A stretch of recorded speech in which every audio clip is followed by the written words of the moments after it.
হজম শক্তি বৃদ্ধি করবে, মুখের রুচি বৃদ্ধি করবে, পায়খানা আসছি তো প্রায় 1 ঘন্টা ধরে। 1 ঘন্টা ধরে আছেন, কি হয়েছে কিছু বুঝতে পারতেছেন? এত লোকজন হাইটে যাচ্ছে কে?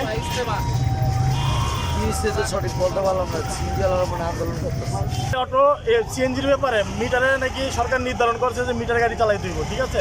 তা নাইলে কি সরকারের ড্রাইভারের 50,000 টাকা জরিমানা, 6 মাসের জেল। আপনি বলেন তো কোনো ড্রাইভার কি 50,000 টাকা লেগে বসে রয়েছে? তাহলে 50,000 টাকা কিসের জরিমানা? আমরা যদি কন্ট্যাক্টে গাড়ি চালাই, যাত্রী পোষাইলে যাত্রী চাইবো, না দিলে আমরা কি জোর করে কারণে নেই না। তাহলে একটা গাড়ি যদি 1200 টাকা জমা দিয়া 500 টাকার গ্যাস 1700, তারপরে 300 টাকা খরচ, 1000 টাকা খরচ, 1000 টাকা খরচ দিয়ে কি কেউ পারবো মিটারে গাড়ি চালাইতে? মিটারে সারাদিন বিল উঠবে 1200 টাকা। তাহলে আমরা কি বাড়ি থেকে টাকাই না জমি বেচাই না টাকা দিব? এখন পুলিশও বানাইতে পারি না, মালিকও বানাইতে পারি না। এখন আমরা জরিমানা দেবো, আমরা জেল কাটবো কেন ভাই? আমরা কেন জেল কাটতে যাবো?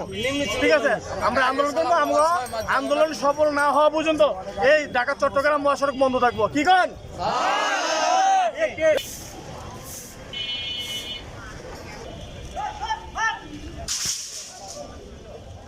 আমরা তো ভোর 5টায় ছাড়িয়ে আছি, এখনো পর্যন্ত 1.5 ঘন্টা থেকে 2 ঘন্টার মতো দাঁড়িয়ে আছি। যাত্রীদের বিভিন্ন ব্যাংক অফিস আদালত আছে, এরা তো বিভিন্ন ধরনের কষ্ট হইতেছে।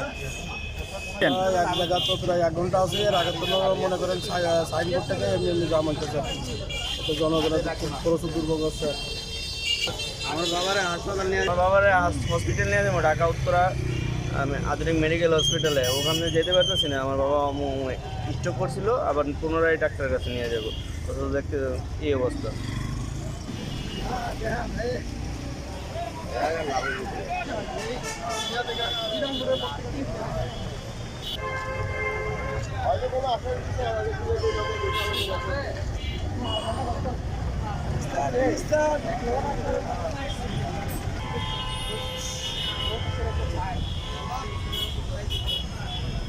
নিচে দিয়ে যাত্রা পারে, নিচে দিয়ে যাত্রা পারে, নিচে দিয়ে যাত্রা পারে, নিচে দিয়ে